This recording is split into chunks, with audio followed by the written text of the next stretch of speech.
The human spine isn't straight. It has natural curves that help distribute body weight, absorb shock, and facilitate movement. These curves include the cervical lordosis, inward curve of the neck, thoracic kyphosis, outward curve of the upper back, lumbar lordosis, inward curve of the lower back, and sacral kyphosis, outward curve of the sacrum. Maintaining these natural curves during Pilates exercises can promote spinal health and overall alignment. Understanding the curvature of the spine is paramount to teaching Pilates. The spine's natural curves are part of the body's inherent design, allowing for efficient movement, balance, and protection against injury. As a Pilates instructor, you should have a deep understanding of these curves to guide your students appropriately and safely through the exercises. Neck mobility is incorporated in hundreds, breathing and standing posture. Head-neck alignment minimizes stress on vertebrae and discs. Maintaining thoracic roundness facilitates shoulder girdle mobility and scapular mechanics.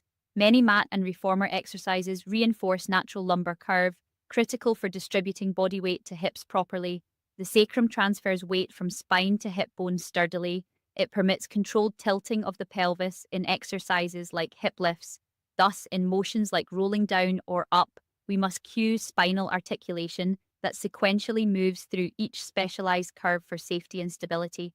Their unique arrangements maximize mobility while sharing loads. The alternating lordotic and kyphotic curvatures confer tremendous advantages.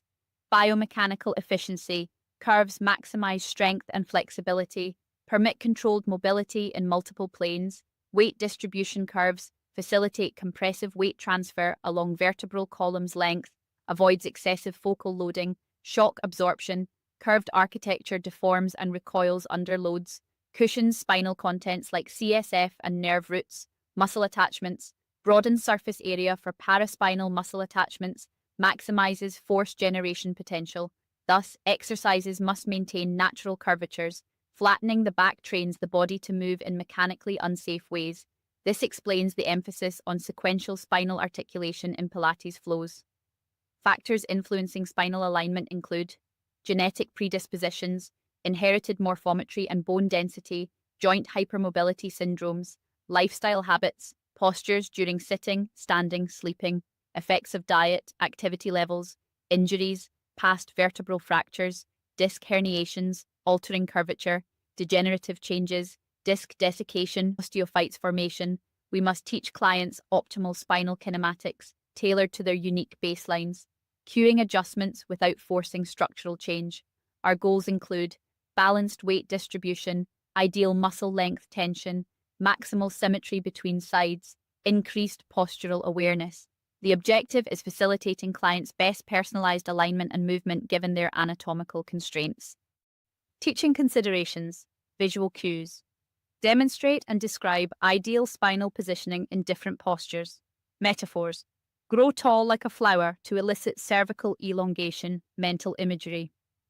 Lengthen through the crown of your head facilitates axial extension. Tactile cues. Lightly palpate along spine to guide natural curves. Verbal feedback. Maintain the space between your low back and mat. Instant feedback tools. Spine against the wall. Client adjusts to touch all curves.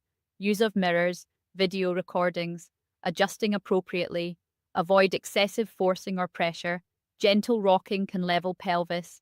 Multisensory cueing lets clients intrinsically learn optimized spine and pelvis mechanics.